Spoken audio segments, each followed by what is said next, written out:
بسم اللہ الرحمن الرحیم إن الحمد لله نحمده ونستعينه ونستغفره ونعوذ بالله من شرور أنفسنا ومن سيئات أعمالنا من يهده الله فلا مضل له ومن يضلل فلا هادي له أشهد أن لا إله إلا الله وحده لا شريك له وأشهد أن محمدا عبده ورسوله أما بعد إن خير الحديث كتاب الله وخير الهدي هدي محمد صلى الله عليه وسلم وشر الأمور محدثاتها وكل محدثة بدعة وكل بدعة ضلالة وكل ضلالة في النار. أعوذ بالله من الشيطان الرجيم. بسم الله الرحمن الرحيم. يا أيها الذين آمنوا اتقوا الله حق تقاته ولا تموتن إلا وأنتم مسلمون. يا أيها الناس اتقوا ربكم الذي خلقكم من نفس واحدة وخلق منها زوجها وبث منهما رجالا كثيرا ونساء واتقوا الله الذي تساءلون به والأرحام إن الله كان عليكم رقيبا. يا أيها الذين آمنوا اتقوا الله وقولوا قولا سديدا يصلح لكم أعمالكم ويغفر لكم ذنوبكم ومن يطع الله ورسوله فقد فاز فوزا عظيما. أعوذ بالله من الشيطان الرجيم. بسم الله الرحمن الرحيم. قاف القرآن المجيد بل عجبوا أن جاءهم منذر منهم فقال الكافرون هذا شيء عجيب أئذا متنا وكنا ترابا ذلك رجع بعيد قد علمنا ما تنقص الأرض منهم وعندنا كتاب حفيظ بل كذبوا بالحق لما جاءهم فهم في أمر مريج أفلم ينظروا إلى السماء فوقهم كيف بنيناها وزيناها وما لها من فروج. أعوذ بالله من الشيطان الرجيم. بسم الله الرحمن الرحيم. رب اشرح لي صدري ويسر لي أمري واحلل عقدة من لساني يفقهوا قولي. وقال النبي صلى الله عليه وسلم عن ابن عباس رضي الله عنه يقول فرض رسول الله صلی اللہ علیہ وسلم زکاة الفطر. معزز بزرگان دین، نوجوانان اسلام، پردہ-نشین خواتین ملت اور معزز سامعین اور سامعات، ہر طرح کی بڑائی کبریائی حمد و ثنا خالق کائنات رب دو جہاں کے لیے لائق زیبا ہے، جو تمام انسانیت کے ساتھ ساتھ تمام مخلوقات کا رب ہے، جس نے انسانوں کے ساتھ ساتھ دیگر مخلوقات کو بھی پیدا کیا، وہی ایک عبادت کے لائق ہے. رب العالمین ہمیں صرف اسی کی عبادت کرنے کی توفیق نصیب فرمائے، آمین. درود و سلام ہو آخری نبی محمد عربی صلی اللہ علیہ وسلم پر، جنہوں نے اللہ رب العالمین کے سارے پیغامات کو بندوں کے حوالے کیا، بسا اوقات عمل کر کے بتلایا، بسا اوقات حکم دے کے تعلیم دی، اور بسا اوقات صحابہ کو یہ عمل کرتے. اگر واقعی معنوں میں صحیح عمل ہوتا اللہ کے نبی خاموشی اختیار کرتے تھے. اللہ رب العالمین کا لاکھ شکر ہے جس نے ہمیں اس امت میں پیدا کیا. معزز سامعین اور سامعات، جیسا کہ جن ایام سے ہم گزر رہے ہیں، یہ مبارک لمحات، یہ مبارک ساعات، یہ مبارک اوقات، جس کے وقت میں، جس کے لمحے میں برکتوں کا نزول ہوتا ہے، جس کے اوقات میں اللہ رب العالمین نے برکتیں ہی بھر دی ہیں، ان اوقات کے بالکل قریب ہم پہنچے ہوئے ہیں، بالکل آخری دہانے پہنچے ہوئے ہیں. اللہ کے نبی صلی اللہ علیہ وسلم نے جس طریقے سے اس ماہ مبارک کے استقبال کے تعلق سے ہمیں تعلیمات دی تھی کہ اس ماہ مبارک میں ہمیں کیا کچھ کرنا ہے، کون سے عبادتوں کی پابندی کرنی ہے، کون سے باتوں سے پرہیز کرنا ہے، اپنے اعمال میں عبادات میں کون سی عبادتوں کو اضافہ کرنا ہے، اور وہ کون سی حرکتیں جن سے ہمیں باز رہ جانا ہے۔ اللہ کے نبی نے ساری تعلیمات دی تھی، اور اسی کے ساتھ ساتھ یہ بھی تعلیم تھی کہ اس ماہ کا جو اختتام ہو رہا ہے، اس ماہ کے جو اختتام پر ایک مومن بندے کی ذمہ داریاں کیا ہوتی ہیں۔ میرے بھائیوں یاد رکھو، ابتدائی حالات میں فرائض جو چیزیں تھے، اختتامی حالات میں اللہ کے نبی صلی اللہ علیہ وسلم نے بعض فرائض بتائے ہیں، اس کی پابندی کرنا ہے۔ میں نے آپ کے سامنے اللہ کے نبی کی ایک حدیث کا ٹکڑا عبداللہ بن عباس رضی اللہ عنہ روایت کرتے ہیں، فرض رسول اللہ صلی اللہ علیہ وسلم زکاة الفطر، اللہ کے نبی صلی اللہ علیہ وسلم فرض کیے تھے۔ اللہ کے نبی صلی اللہ علیہ وسلم بتائے کہ مومنین پر جو ہے زکاة الفطر جو ہے واجب ہے، فرض ہے۔ یہ زکاة الفطر کیا ہے؟ یہ زکاة الفطر، صدقہ فطر، یہ وہ عمل ہے جو رمضان کے آخری ایام میں، عید کے استقبال میں، روزوں کے اختتام پر وہ عمل بڑا عظیم عمل ہوتا ہے، جس کو اللہ کے نبی صلی اللہ علیہ وسلم نے فرض قرار دیا ہے۔ یاد رکھو یہ فرض ہے، اس کا کوئی جو ہے بدل نہیں ہے۔ کوئی آدمی کوتاہی کرتا ہے، مجرم کہلایا جائے گا۔ کوئی آدمی سستی کرتا ہے، مجرم کہلایا جائے گا۔ اور کوئی آدمی یہ دعویٰ کرتا ہے مجھے اس بارے میں معلوم نہیں، کل میدان محشر میں اللہ رب العالمین اس سے سوال کریں گے۔ کیوں؟ کیونکہ یہ وہ عمل ہے جس کے بارے میں نبی کریم صلی اللہ علیہ وسلم نے کہا یہ فرض ہے، یہ فرض ہے۔ کیوں فرض ہے؟ کس پر فرض ہے؟ کسے دینا ہے؟ کب دینا ہے؟ انشاءاللہ مختصر سے جمعہ میں اس کے سارے مسائل اس نیت سے سیکھیں گے کہ رب العالمین یہ جو ہم سیکھ رہے ہیں زندگی بھر کے لیے یہ ہمارے ذہنوں میں محفوظ رکھیں۔ ایسا نہیں کہ رمضان آیا پھر وہی مسئلہ سوال کریں گے، عید آیا پھر وہی مسئلہ سوال کریں گے، ایسا نہیں۔ رب العالمین سے دعا کریں رب العالمین ہم جو مسائل سیکھ رہے ہیں، صدقۃ الفطرہ کے مسائل، یہ ایسا مسئلہ ہے جس کا تعلق سورج غروب ہونے سے لے کر کے سورج طلوع ہونے تک کا مسئلہ ہے، جس کا تعلق آخری افطاری جو ہم کرتے ہیں وہاں سے لے کر کے عید کی نماز پڑھنے کے درمیان تک کا عمل ہے۔ یہ ایسا عمل ہے جس بارے میں اللہ کے نبی بڑی سختی سے پابندی کیا کرتے تھے، صحابہ کو تلقین کیا کرتے تھے۔ اللہ اکبر، یہ وہ فرض ہے۔ اگر ہم یہ کہتے ہیں کہ ہمیں اس فرض کے بارے میں معلوم نہیں ہے، یاد رکھو کل میدان محشر میں سب کو جمع ہونا ہے کہ ہمیں کم سے کم غروب سے لے کر کے طلوع تک کی جو عبادت ہے کیا ہمیں وہ معلوم نہیں ہے۔ اللہ ہماری حفاظت فرمائے، اللہ ہماری حفاظت فرمائے۔ کیوں دیتے ہیں صدقۃ الفطر؟ دیکھو زکات الگ ہے، زکات الفطر الگ ہے۔ زکات کیا ہے؟ آدمی صاحب نصاب کو پہنچتا ہے، اس کے پاس سونا چاندی اتنی مقدار کا ہوتا ہے، مال جائیداد بلڈنگ عمارتیں اس کی ضرورت سے زائد ہوتی ہیں، اور اس پر ایک سال گزر جاتا ہے، اور باقاعدہ طور پر اس میں سے کچھ حصہ نصاب کے طور پر مانا جاتا ہے، اور اس میں ایک مقررہ حصہ ادا کیا جاتا ہے، یہ زکات ہے۔ سال میں ایک مرتبہ دینا ہوتا ہے۔ فطرہ کیا ہے؟ فطرہ ہر رمضان کو جو ہے اختتام پر، رمضان جیسے ہی ختم ہوتا ہے یہ عمل کرنا ہر بندے پر ضروری ہے۔ کس پر ضروری ہے؟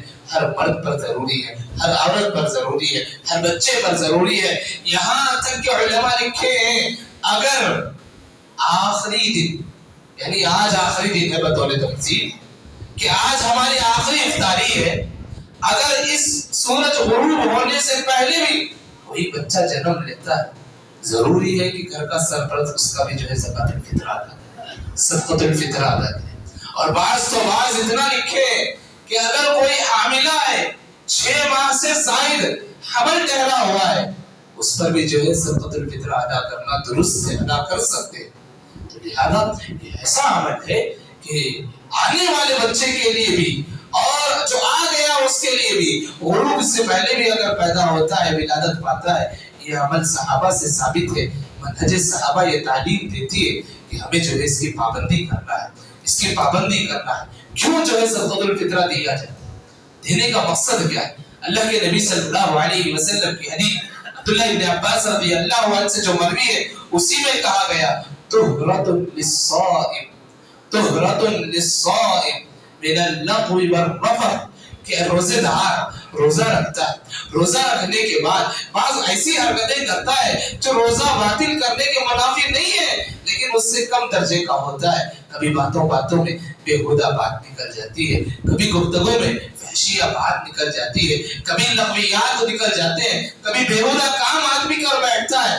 ایسی چھوٹی چھوٹی غلطیاں ہوتی ہیں, آدمی کی نظر اس پر نہیں ہوتی, آدمی کی نظر اس پر نہیں ہوتی, جانے انجانے میں غلطیاں کر دیتا ہے, جانے انجانے میں لغو کر دیتا ہے, جانے انجانے میں رفض کر دیتا ہے, جانے انجانے میں گندی حرکتیں کر دیتا ہے, جانے انجانے میں گندی باتیں کر دیتا ہے.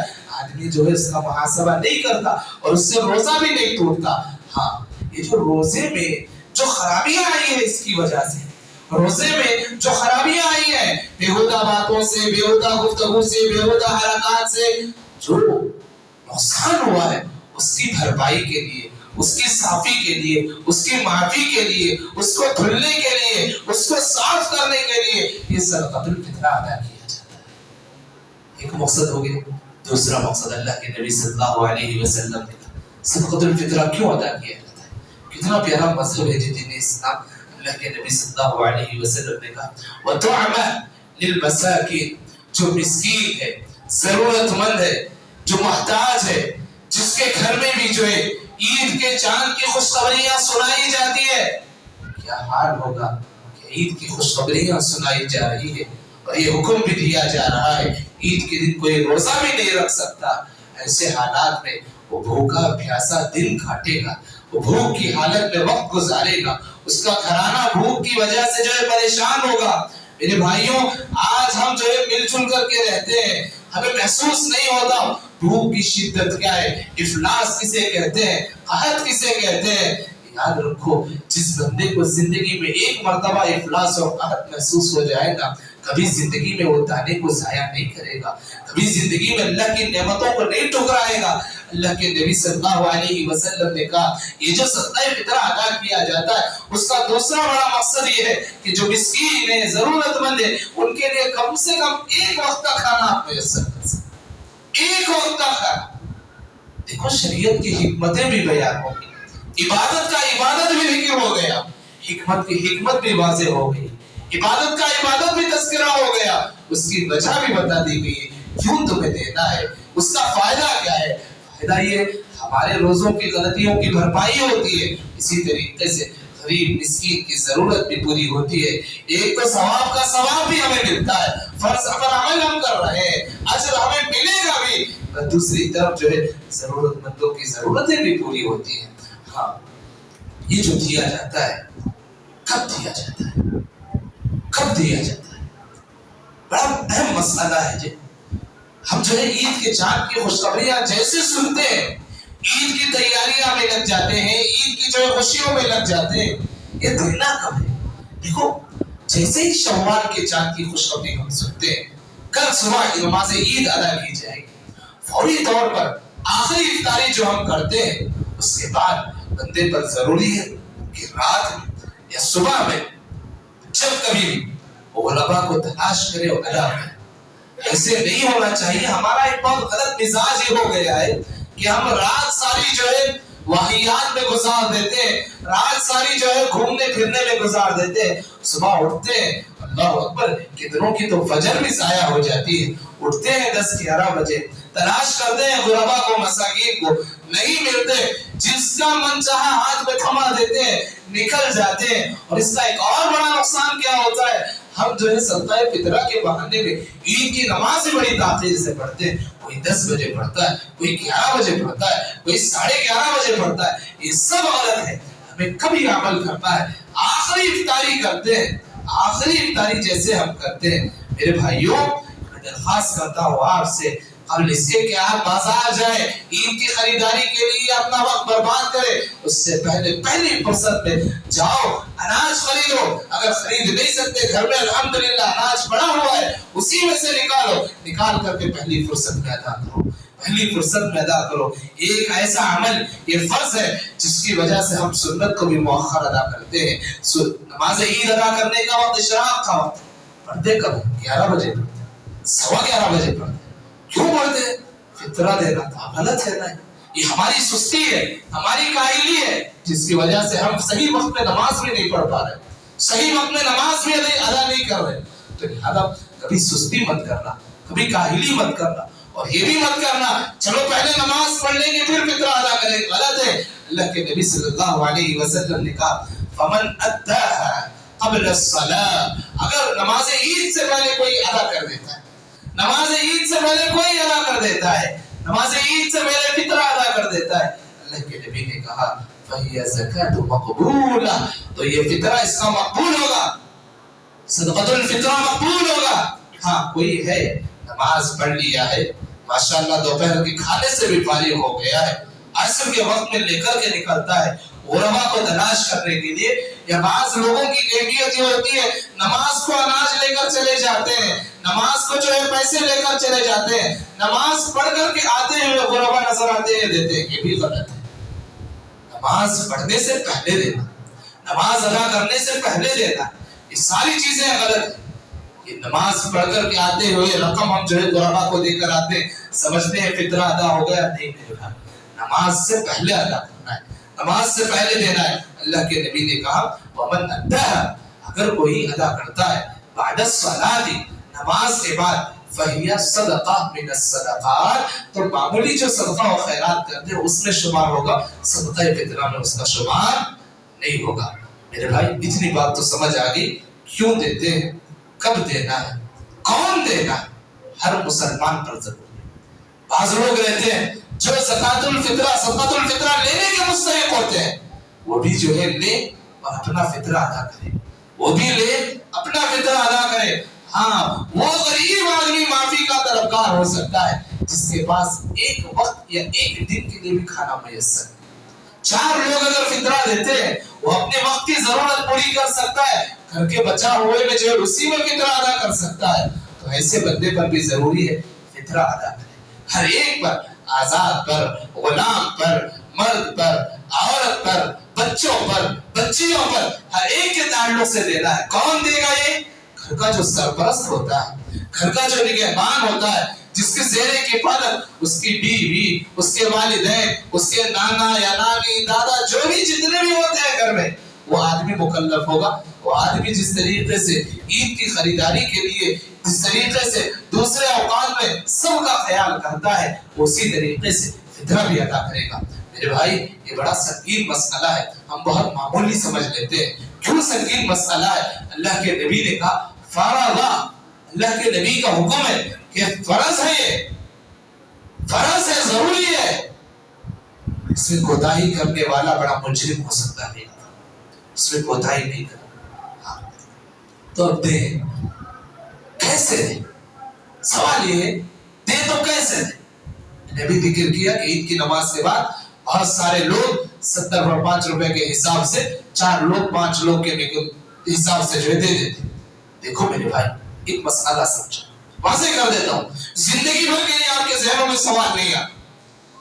آج کے دور میں فطرہ یا قیامت کی صبح تک بھی فطرہ جو ادا کرنا ہے، جو اناج ہم استعمال کرتے ہیں اسی میں سے ادا کرنا ہے. ہم راگی استعمال کرتے ہیں، ہم گیہوں استعمال کرتے ہیں، ہم چاول استعمال کرتے ہیں، ہم جو ہے کھجور استعمال کرتے ہیں. کھجور تو ہماری معمولی غذاؤں میں سے نہیں، چاول ہماری معمولی غذاؤں میں سے، گیہوں ہماری معمولی غذاؤں میں سے. کوئی ہے جس کا گھرانہ زیادہ گیہوں استعمال کرتا ہے، اس گھرانے کے لیے ضروری ہے کہ گیہوں کے حساب سے جو ہے نام کر کے دے. کوئی گھرانہ ہے جو چاول زیادہ استعمال کرتا ہے، اکثر تو چاول ہی ہمارے یہاں استعمال ہوتے ہیں، وہی چاول دے جو آپ استعمال کرتے ہیں. چاول دے. دیکھو ذہنوں میں یہ سوال نہ رہے کہ چاول دیں گے تو غریب کیا کرے گا، وہ کیا کرے گا. نہیں بھائی، اللہ کے نبی صلی اللہ علیہ وسلم کے دور میں بھی رقم تھے، درہم تھے، دینار تھے، ساری چیزیں تھے. رائج الوقت پیسے تھے، اس وقت جو پیسے سمجھے جاتے تھے درہم کی شکل میں، دینار کی شکل میں، اس وقت بھی موجود تھے. اللہ کے نبی صلی اللہ علیہ وسلم کیا کرتے تھے؟ اناج کو جمع کرتے تھے، اناج کو جمع کرتے تھے.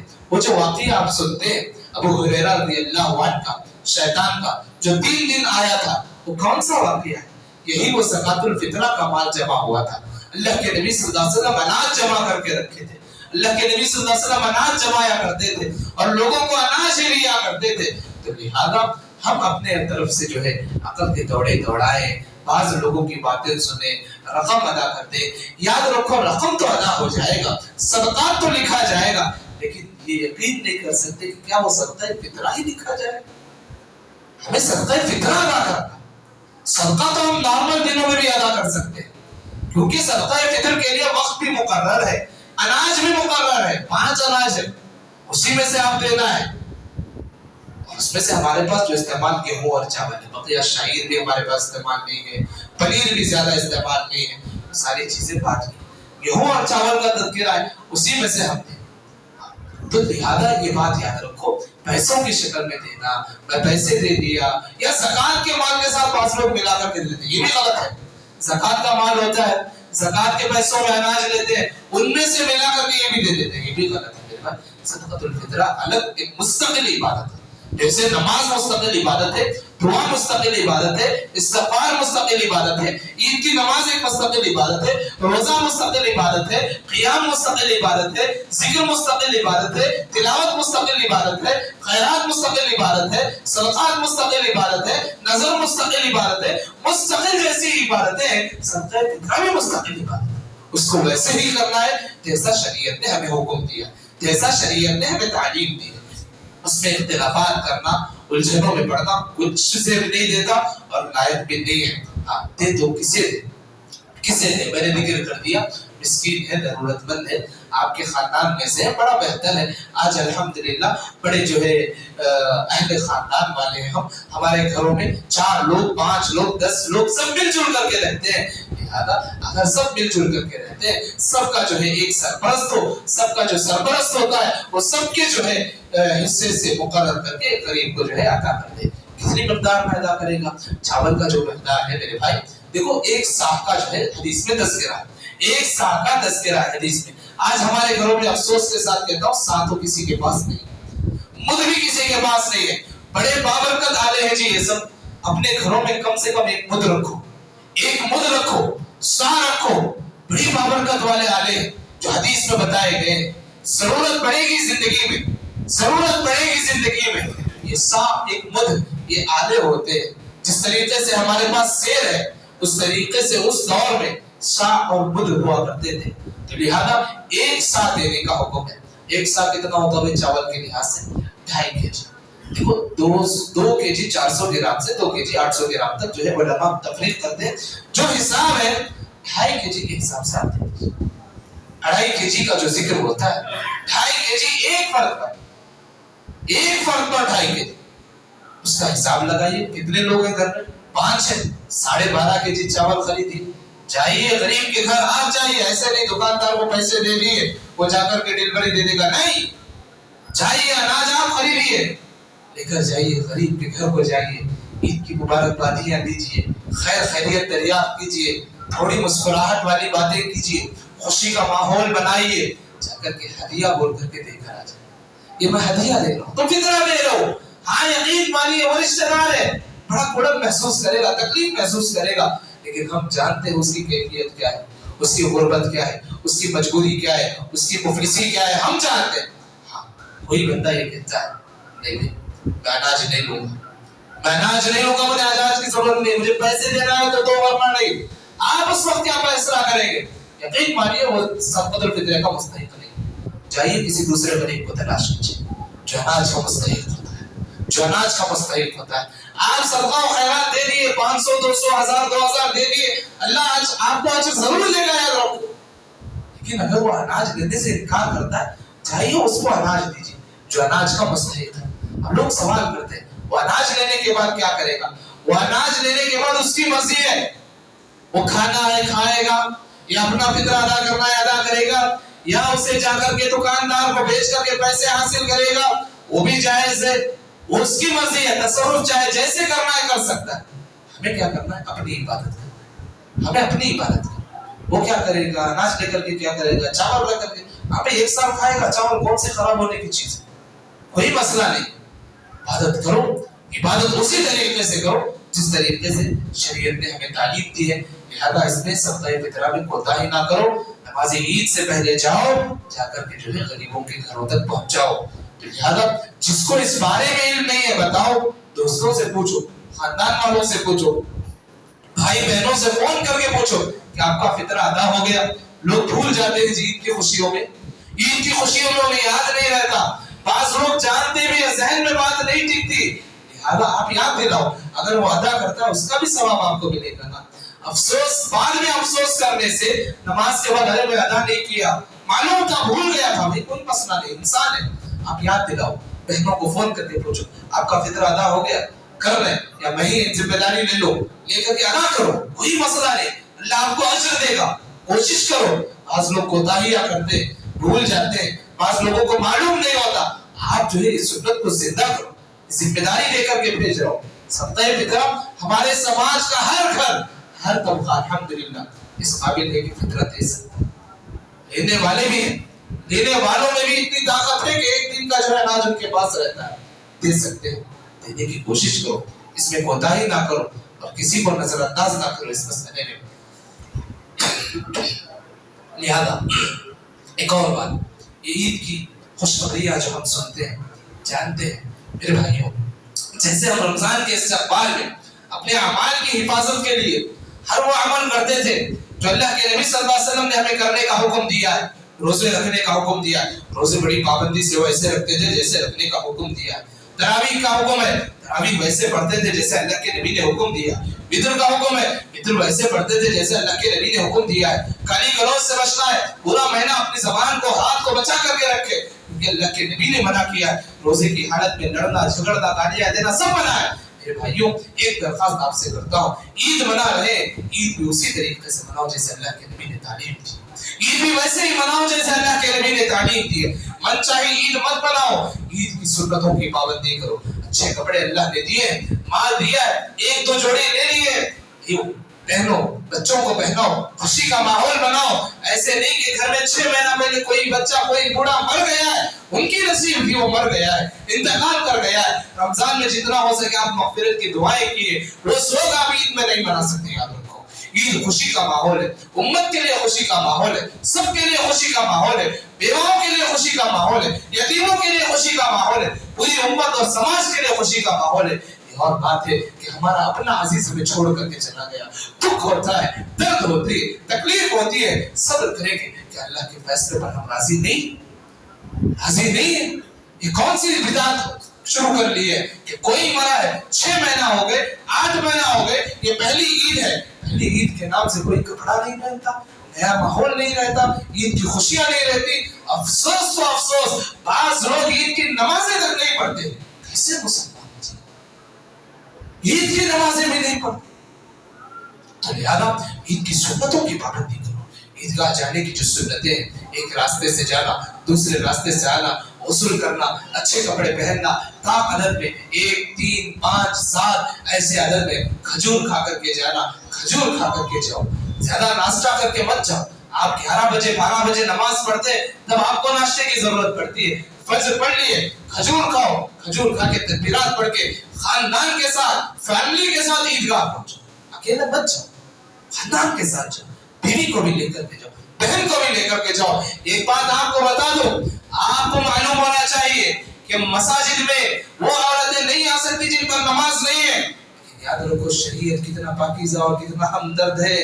عید کا موقع آتا ہے, ویسی عورتوں کو عیدگاہ لے کر جانے کا حکم ہے, عیدگاہ لے کر جا سکتے ہیں. یہ اور بات ہے, صفوں میں نماز نہیں پڑھے گی وہ خواتین, پیچھے رہے گی, دعاؤں میں شریک رہے گی, خطبہ سنے گی, تکبیرات پڑھتے رہے گی, سب کرتے رہے گی. لہذا اکیلا مت جاؤ. اکیلا جائیں کتنا سنیں گے جی, جمعہ بھی اکیلا آتے ہو, درس میں بھی اکیلا آتے ہو, اجتماعات میں بھی اکیلا جاتے ہو. کم سے کم عید کا ایک ماحول ہے, اپنے اہل و عیال کو, بیوی کو, بچوں کو, ماؤں کو لے کر کے جاؤ.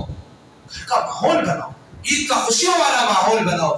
ہوتا کیا ہے, ہم 10-11 بجے نماز کی پابندی کرتے ہیں, جب تک نماز کا آخری وقت ہوتا ہے اس وقت غسل کرتے ہیں, اس وقت تیار ہو کر کے جگہ جگہ جاتے ہیں. عیدگاہ میں تو سب جگہ نمازیں ہو جاتی ہیں, گھومتے ہیں مساجد. یہاں چل رہی کا نماز نہیں, یہاں بھی ہو گئی, چلو دوسری مسجد جاتے ہیں, وہاں طرح, چلو تیسری مسجد جاتے ہیں, اللہ اکبر. یہاں تک کہ گھومتے گھومتے عید کی نماز وہاں ہمیں ملتی ہے جن کا نہ ایمان اللہ پر صحیح ہے نہ رسولوں پر صحیح ہے. ان کے پیچھے عید کی نماز پڑھ کر کے بندہ سمجھتا ہے عید کی نماز ادا کر لیا، غلط ہے نا یہ ہماری سستی نہیں ہے عید کے معاملے میں، سستی نہیں ہے، یقین مانیے، صحیح سوچ کر کے بتائیں، کیا سستی نہیں کر رہے ہم اس مسئلے میں؟ لہٰذا عید کی سنتوں کی پابندی کیجیے، جلد تیار ہوئیے، پہلی فرصت میں وہاں کوشش کیجیے جہاں پر پہلے وقت میں نماز پڑھائی جائے، پہلے وقت میں نماز سے فارغ ہو جائے، پورا دن فری ہو جائے گا، نماز سے آئے، ناشتہ کیے، آرام کیے، رشتہ داروں سے ملاقات کیے، اتنی برکت اللہ دے گا، پورا دن آپ پوری کام کر لیں گے، سب کو خاندان والوں سے مل لیں گے، پھر بھی وقت دیکھیں گے مغرب کا وقت ہے اور اب اور بھی دن وقت، اور دوستوں کو کال کر کے خوشیاں مبارکبادیاں، وہ ماحول بناؤ جی، بڑا افسوس والا ماحول ہے، رات کو گھوم کر کے سوتے ہیں، 10 بجے اٹھتے ہیں، نہاتے ہیں، عید کی نماز کے لیے تلاش کرتے ہیں، نماز پڑھ لیے، آئے، کھانا کھائے، بستر پر چت لیٹ گئے، غلط ہے یہ سب، عید ایسے مناتے ہیں، خوشیوں کا ماحول، محبتوں کو بانٹو، جاؤ، کتنا اچھا ماحول تھا پہلے، بچے جو ہے گھر گھر جاتے تھے، ملاقاتیں کر کے آتے تھے، وہ ماحول ہے ہمارے پاس، گھر کے بڑوں کے پاس جاتے تھے، جس گھر میں بزرگ لوگ ہیں، نوجوان سب اپنے فیملی کے ساتھ جاتے، ان سے مبارکبادیاں دیتے، یہ لاک ڈاؤن، یہ کرونا کیا آ گیا، ساری محبتوں کے تقاضے ہم ختم کر دیے، لہذا میں درخواست کرتا ہوں، اللہ نے عافیت والا ماحول دیا ہے، سنت کے مطابق عید گزارے، اول وقت میں نماز پڑھے، نماز پڑھنے کے ساتھ جلدی نماز ادا کرے، گھر کی خواتین کو لے کر کے جائے، اسی طریقے سے پورا دن کوشش کرے، نماز کو جا رہے آ رہے، تکبیرات کا اہتمام کریں، تکبیرات پڑھتے رہے، اللہ اکبر اللہ اکبر لا الہ الا اللہ واللہ اکبر اللہ اکبر وللہ الحمد۔ ایک اور بات آپ کو بتا دیتا ہوں کہ عید کی تکبیرات یعنی نماز میں جیسے ہی کرتے ہیں، دیکھو بعض لوگ ہوتے ہیں جو زائد تکبیرات ہوتے ہیں، بڑا کنفیوز ہوتا ہے، ہاتھ اٹھانا نہیں اٹھانا، اٹھانا نہیں اٹھانا، آپ کو ایک مسئلہ واضح کر دیتا ہوں، نماز پڑھ رہے عید کی جو زائد تکبیرات ہوتی ہے اس میں ہاتھ اٹھانا ثابت ہے، صحابہ کا عمل ہے، اللہ کے نبی صلی اللہ علیہ وسلم کا عمل ہے، وائل بن حجر رضی اللہ عنہ روایت کرتے ہیں، عید کی جو زائد تکبیرات ہوتے ہیں اللہ کے نبی صلی اللہ علیہ وسلم اس میں باقاعدہ ہاتھ اٹھا کر کے باندھتے تھے، لہذا آپ بھی باندھیے، بڑا کنفیوژن والا ماحول ہوتا ہے، عید کی نماز کے لیے تکبیر باندھ لیتے ہیں اور امام زائد تکبیرات کہتا ہے، آدمی بڑا پریشان ہوتا ہے، بازو والے ادھر کرو، غلط ہے نا سب، کہ ہمیں عبادت کا طریقہ نہیں معلوم، یقین سے کرنا ہے ہماری عبادت، لہذا جو لوگ عبادتوں سے فارغ ہو گئے ان کے لیے کچھ پیغام یہ ہے، اللہ سے دعا کرو اللہ ساری عبادتوں کو قبول فرمائے، اللہ رب العالمین انہیں جو ہے یہ توفیق دے، قبولیت کی دعائیں کرے، اور یاد رکھو پورے سال کے لیے میں پیغام آپ کو یہ دیتا ہوں، فرائض کی پابندی کرو، فرض نمازوں کی پابندی کرو، رمضان چلا جاتا ہے ہم فرض نمازوں کو بھول جاتے ہیں، یہ غلط ہے میرے بھائی، اللہ کے سامنے ہمیں حساب اور کتاب دینا ہے، کم سے کم یہ تعلیم دے رہا ہوں، نہ روزوں کا حکم دے رہا ہوں، نہ تراویح کا حکم دے رہا ہوں، نہ تہجد کا حکم دے رہا ہوں، یہ بتا رہا ہوں کم سے کم اپنے فرض نمازوں کو وقت میں ادا کرنے کی کوشش کرو، اللہ ہم سب کو جو ہے متقی کی زندگی گزارنے کی توفیق نصیب فرما دے، تقوی شعار زندگی کو اپنانے کی توفیق نصیب فرما دے، رب العالمین ہمارے ہر عمل کو قبول فرمائے، رب العالمین ہمیں شکوک شبہات سے حفاظت فرمائے، رب العالمین ہمیں دین اسلام پر استحکام کے ساتھ عمل کرنے کی توفیق نصیب فرمائے، آمین یا رب العالمین، یا رب العالمین، جو کوئی پریشان حال ہے ان کی پریشانیوں کو دور فرما، یا رب العالمین یہ عید کی خوشیاں گھر گھر کو عطا فرما دے، یا رب العالمین ہر گھر میں نہ مسائل ہیں، مصائب ہیں، مشکلات ہیں، یا رب العالمین عید کی خوشیاں سب کو عطا فرما دے، فتنے سے بچا لے، حادثات سے بچا لے، آزمائش سے بچا لے، یا رب العالمین امن کے ساتھ عید کی خوشیاں عطا فرما دے، عید منانے کی توفیق نصیب فرما دے، آمین یا رب العالمین، بارک اللہ لنا ولکم فی القرآن العظیم ونفعناکم بالآیات والذکر الحکیم، انہ تعالی جواد کریم ولکم الرؤوف الرب الحکیم۔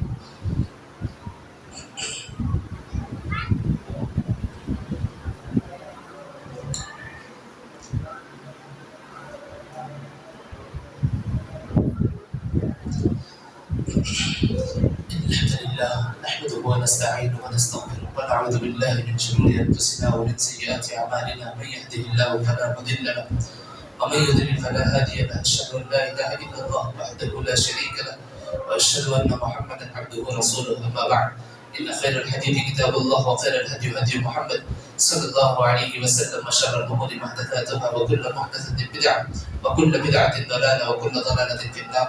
أعوذ بالله من الشيطان الرجيم. بسم الله الرحمن الرحيم. إن الله يأمركم بالعدل والإحسان وإيتاء ذي القربى وينهى عن الفحشاء والمنكر والبغي يعظكم لعلكم تذكرون. اذكروا الله يذكركم وادعوه يستجب لكم ولذكر الله تعالى أكبر.